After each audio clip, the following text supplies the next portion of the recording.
Ladies and gentlemen, the secret word is chair. C-H-A-I-R. Really? You bet your life.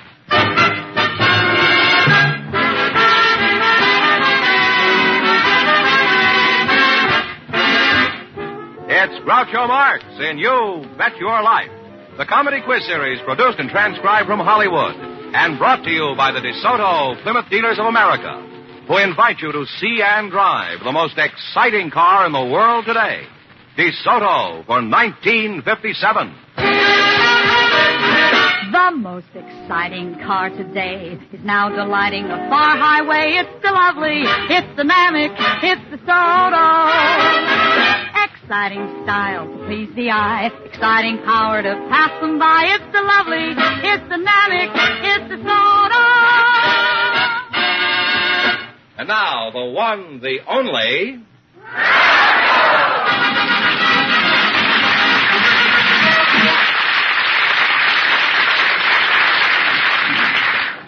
Well, here I am again with a chance for each of our couples to win $2,000. And it's even possible somebody might walk out of here with $10,000.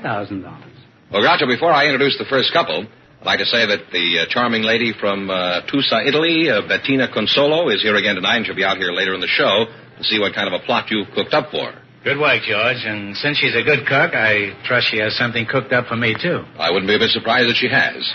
Right now, though, I'd like you to meet our first contestants. They're Carol Yost and Emmanuel Klein. So, folks, you come in, please, and meet Groucho Marx. Welcome to Your Bet Your Life. Say the secret word, and you each get an extra $50. It's a common word, something you find around the house. Carol Jost and Emmanuel Klein, eh? That's a pretty fancy first name.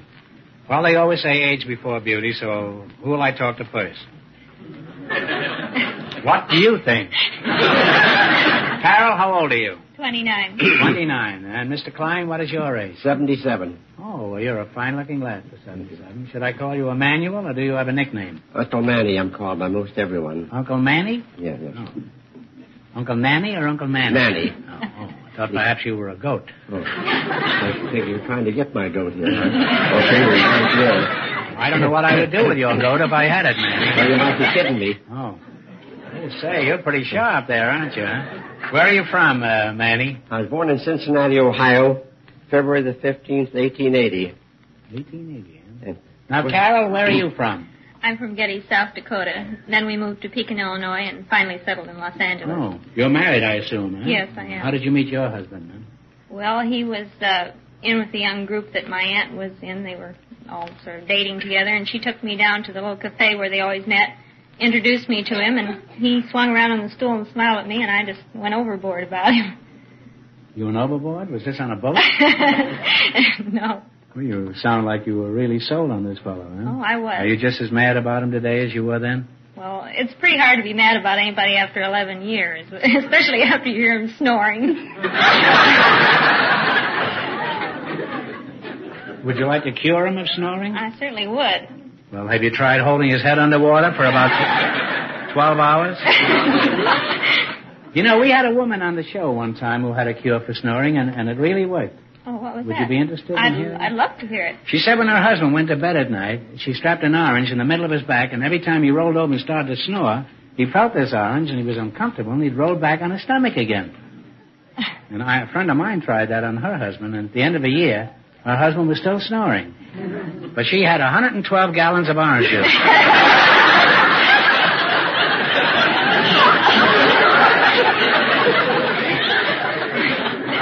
You believe this, Manny? I believe it. Tell us another. Huh? Tell us another. Are you implying that I'm lying, Manny? No, sir, no. Just stretching the truth, that's all. You know, we have a quiz later where it's conceivable that you might win some money. Well, I hope but so. If you're kind of going to have this kind of a skeptical attitude about these things I say, you haven't got a chance up here. I know. Well, I want you to remember that, because I'm just as crooked as you are. Are you retired?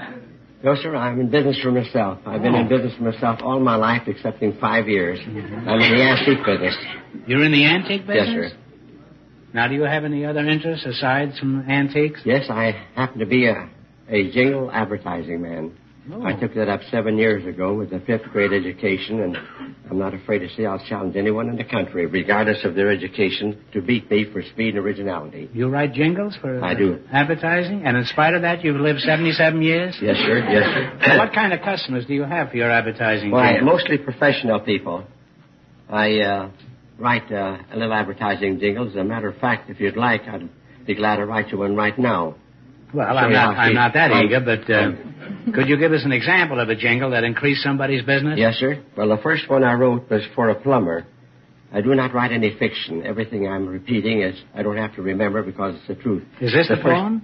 Yes, sir. Oh, well, that doesn't rhyme, what you just said. Well, just a minute now. Just a minute, boy. After all, I'm older than you are. You got to respect me for my age. The first one was read like this here. If your plumbing It isn't often we get anybody on the show that can say that. If your plumbing is bad and you looked all over town... Now, pardon me. This is the poem now This coming. is the poem, yes, sir. I'd like a little warning about this. All right, okay, sir. If your plumbing is bad and you looked all over town, take up your receiver and phone L.Z. Brown. Now, if you like the melody... You know, that jingle sort of fits a plumber. Well, sure. It even gives me a wrench, that thing. Carol, what do you think of Edgar Allan Klein here, the Jingle King? Well, it's all right, but I think maybe I'm just a little bit overly critical. I write verse myself. You're a poet, too? Manny, run for your life. Well, this is surely more than just a coincidence. It's a calamity. Is that why Fenneman teamed you two together, because you're both poets? I guess so. Oh. Well, Carol, do you ever get paid for your poems, or is yours free verse? No, I write for the Los Angeles Mirror News. They're in 3 times a week. Oh, well, that's very impressive. And now they're being syndicated by the Mirror Enterprises Syndicate around the world. Do you phone them in the morning and say the verse is yet to come? Well, it's like Shakespeare said, Carol. If you've time on your hands and your poetry's fine, pick up the receiver and phone Mr. Klein.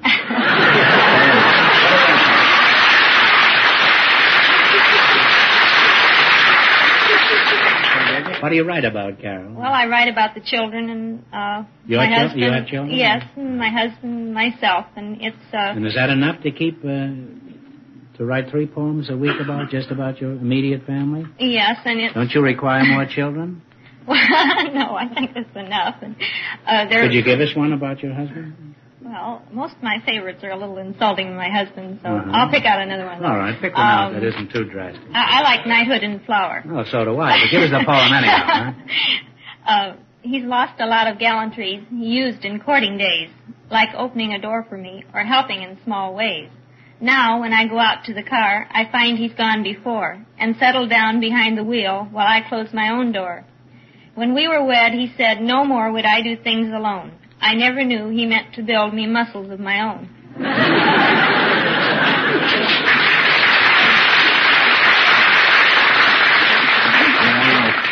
Well, that was very good, Carol. You say he always gets in the car ahead of you? Well, after 11 years. Yes.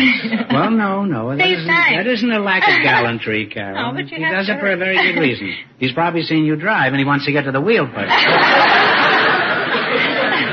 Now I'd like to continue this, but we've got to get down to the serious business, which is winning money. We're going to play You Bet Your Life. You selected the dictionary quiz. Are you very good at this, Manny? Well, fairly good. I'll ask you some questions. If you miss 2 in a row, you're out. If you get 4 in a row right, you win $1,000. Could you give us a short poem, George? No, I don't think I could. What about, the dog stood on the railroad track. He didn't hear the whistle. Toot, toot, sausages. How's that? Wonderful. We used to use that in our school act about 35 years ago. Now remember, one answer between you. That's the main thing. If you get 4 in a row right, you win $1,000. What is a cartographer, I guess? C-A-R-T-O-G-R-A-P-H. Map maker. Omar the map maker. You don't have to go any further. You have 1 right, 3 more right, and you'll have $1,000. What is a lapidary? One that cuts stones. Did you discuss this with her? It's right. But you see how dangerous this is? She might have said something else. She might have said a lapidary is where a secretary sits. While she's milking a cow, it's a lapidary. You have 2 right now. You're halfway to $1,000. All right, now, talk it over now. What is an anchorite? A-N-C-H-O-R-I-T-E. A-N-C-H-O-R-I-T-E. And T-H or C-H? A-N-C-H-O-R-I-T-E. And so on. I'm afraid we don't know. Well, it's a hermit or a recluse. Oh, Well, you got one wrong now. Don't get the next one wrong, or you're out of the game. All right, what does salubrious mean? S-A-L-U-B-R-I-O-U-S. S-A-L, what's that? Salubrious. U-B-R-I-O-U-S. All right. Happy and healthy. That's close enough. Healthy or wholesome is right. Well, you're back on the right track. You have one right now. What's the word for a trench usually filled with water that you find around an old castle? Moat. Moat is right. Manny, Moat, and Jack. Two more right, you'll have $1,000. What is a samovar? It's a Russian teapot. A Russian teapot is right. One more right, and you'll have your $1,000. Work. It is. Yes, it is. And it's hardly worth it, huh? All right, what is the word for the sash or band that men wear instead of a vest? A cummerbund. Cummerbund is right. And you got 4 in a row, and you have $1,000. Well, we can't do it. Wait a minute now. Wait a minute. Okay. You won $1,000. You can keep it in quid, or you can come back later at the end of the show and try to double your money. You may even get a crack at $10,000. So go over there and think about it, and no matter what you decide to do, thanks for being on the show. Thank you, Groucho.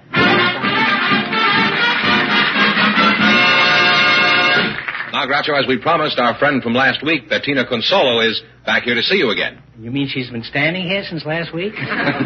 No, she came back again tonight because, remember, she'd promised to bring you a pizza pie. Oh, a piece of pie, yeah. Pizza pie. Can you say that 3 times fast in a row? Piece of pizza pie. 3 times in Piece a row. of pizza pie, piece of pizza pie, piece of pizza pie. Would you come in? Are you here? Yeah, look at this. Hello, huh? Groucho, how are you? Yeah.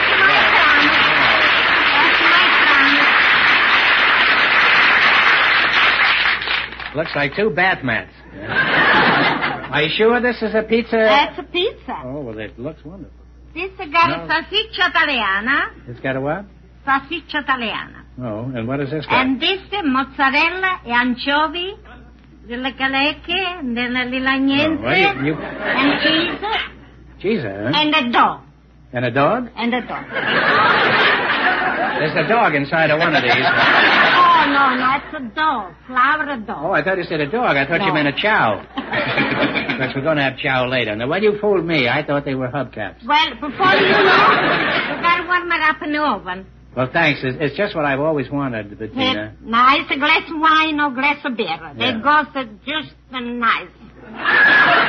You supply the wine, too, Bettina? Yeah, I think it's the best. Make you a nice roasted chick. George, I hate to have you do these kind of menial jobs. Would you put these in my dressing rooms? I'd be very happy to. And alight my position, will you? I'm standing by. Well, Bettina, you know why we brought you back here. Have you found a husband yet? You know, No. last week you said you were looking for a man who had never been in jail. Nobody yet. You haven't found anybody? No. Well, I have a surprise for you. We have located a man for you. Wonderful. Very nice. I'm not so sure of that. Now, what do you think of that? Well, I think that's a nice idea. Well, don't get carried away now. No. I don't know how anxious he is to get married. That's all right. We'll find out. I don't know anything about him. All I know is he's not married. That's it. And even more important than that, he's still breathing. Yeah. George, will you send out the pigeon? I mean the bridegroom? Here he is. Here is your dream man. Welcome to You Bet Your Life. That is good. If you say the extra secret word, you get an extra $50. And a pizza pie. It's a common word, something you'll find around an Italian restaurant. Well, what is your name, sir? Oreste Seragnoli. Oreste Signorari? Seragnoli. Signorari, huh? Seragnoli. Selanori. Well, I'm Groucho Marx, and this little kid here is Bettina Consola. I'm very glad to meet you. Just call her Baby Doll. Now, Bettina, take a look. They look a very nice man. Yeah. I think we should find out a few facts about him. Don't you think so? He may have a record a mile long. That's right. Now then, where are you from, Mr. Seragnoli? I am Norway? from Bologna. And you came from Bologna, Italy? Not Bologna. Bologna. Bologna, huh? Yeah. And you're not married? No, never married in my life. This doesn't seem like a very likely subject. How old are you? Well, and if you feel like lying a little, don't hesitate. Huh? No, I don't hesitate. No, how old are I you? am 73. Oh, well, you're a very vigorous man for 73. Are you cheating a little, or is that the real story? No, it's the truth. The truth, huh? How old a man did you say you were looking for, Bettina? Well, around 65. 65. Mm-hmm. It's too late for me then.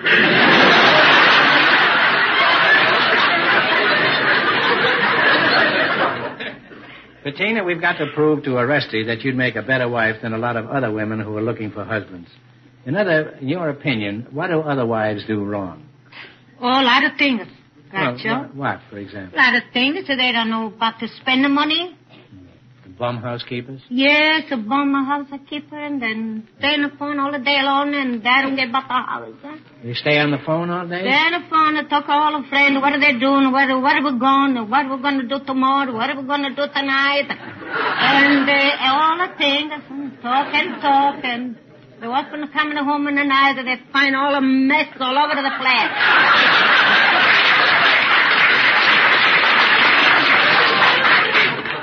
Bettina, you've certainly been in a lot of American homes. Now, suppose you were married to Arresty. Now, this is just a hypothetical case, you know. All right. I mean, this isn't a fact.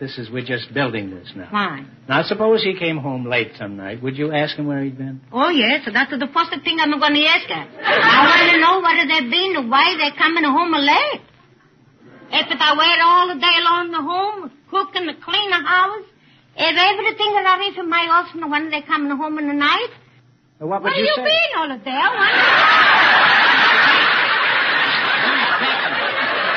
will talk with some friend of mine.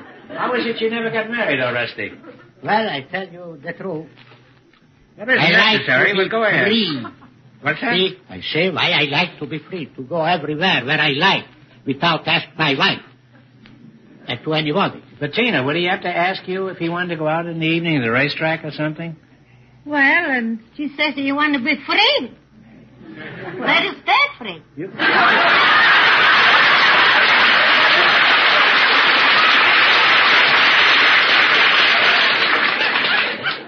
Well, Arresty, don't you want to have any children? Don't you like children? I like it very much. You like children? Absolutely. I adore children. Plenty. But not mine. Bettina, could you come back next week? Sure, anytime. We'll have another fellow. Now, Arresty's a nice fellow, but obviously he's not interested in you. He is a woman hater. He's a misanthrope. No, I don't have. Oh, you're a misanthrope if I ever saw one. I told you. Isn't he a misanthrope, Bettina? Yeah, I think it's all.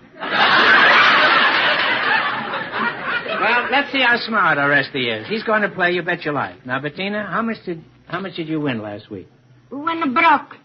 You didn't win anything? No. You went for broke? Yeah. Well, maybe Arresty can win something for you, and you help him whenever you can, huh? All right? I hope so. Okay, let's go now. You picked Royal Capitals. Are you good at this, Arresty? Yes. Now, we want one answer between you. Before you answer, you talk it over. I'm going to ask you some questions. If you miss 2 in a row, you're out. If you get 4 in a row right, you win $1,000. Ready? All right. What is the capital of Cuba? Cuba? Big city. Cuba? Let's see. I know. I wrote that. Cuba. Oh, okay. Havana. That's right, Havana. Have one right, 3 more right, and you'll have $1,000. All right. What is the capital of Denmark? Denmark, Copenhagen. Copenhagen is right. Snuff said. You're halfway to $1,000. 2 more right, and it's yours. What is the capital of New Zealand?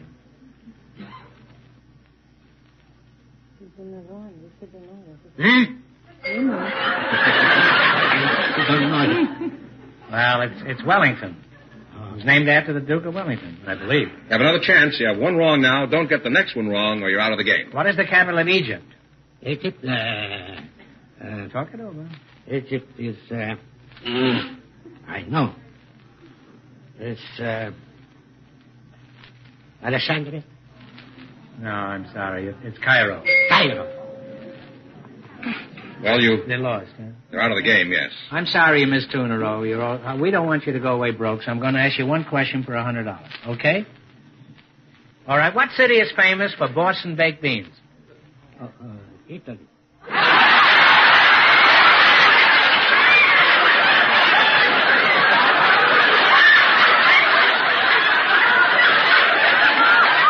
That's right. Italy is right. Sorry you didn't win more. Arrivederci. Arrivederci. Very much. Thanks for being with us. You bet your life.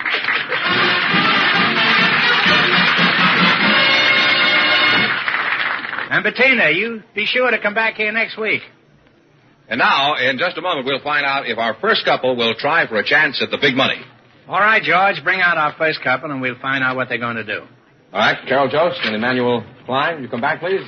You won $1,000 so far. Now you have a chance to win a lot more. Maybe even 10,000, or you can stop right here and keep your 1,000. If you decide to try for the big money and fail, you wind up with a total of $500. Now, what are you going to do? Well, I'm going to come back, not because I'm smart, but because I won't sleep if I don't. Now, what about you, Uncle Manny? Well, I'll tell you, I've made a vow, and I have no right to abuse that. I want to stay with my vow. You don't want to jeopardize your money, right, is that it? Well, would you like to take a seat over there and see what happens? Yes, okay, yeah. I can tell you what's Right going to here. happen. Manny, you know you get $500. So you can sit quietly and rest with your conscience. Are you ready? Now, one answer between you.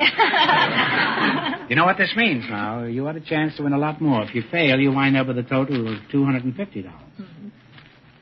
And I can't go home either. There are many places you can go, Carol. Huh? Okay. Think of a number now between 1 I'm and 10. sorry. And take a number.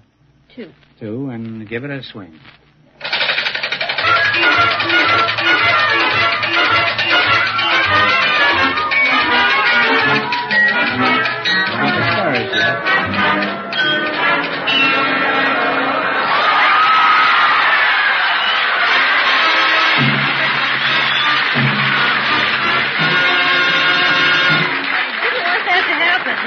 Why? Because this is too much pressure now. Oh. Your number was 2, and it landed on 2. Oh. So this question is worth $5,000. Oh, goodbye. Your number was 2. Okay, now are you ready? Now, one answer between you. Yeah. I'm sure everyone's read the stories of King Arthur and his round table. Oh, no. For $5,000, I want to know the legendary town where King Arthur held his court. Think about it.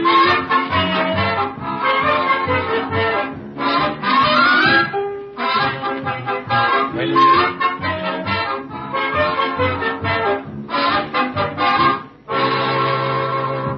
What do you say? It wasn't Camelot. It certainly was Camelot.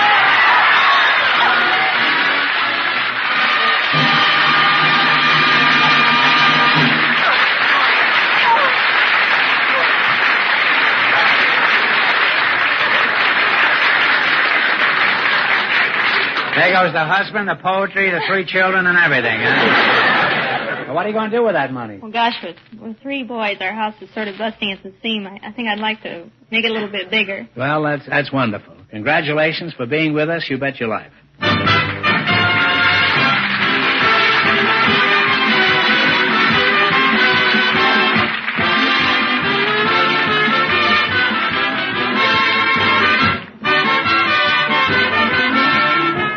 Be sure to tune in again next week, same time, same station, for Groucho Marx in You Bet Your Life.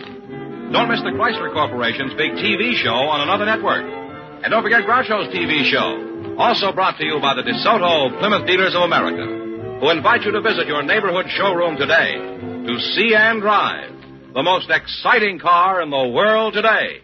DeSoto for 1957. And when you go in, tell them Groucho sent you. So long, folks, and remember... It's the lovely, it's dynamic, it's the soda.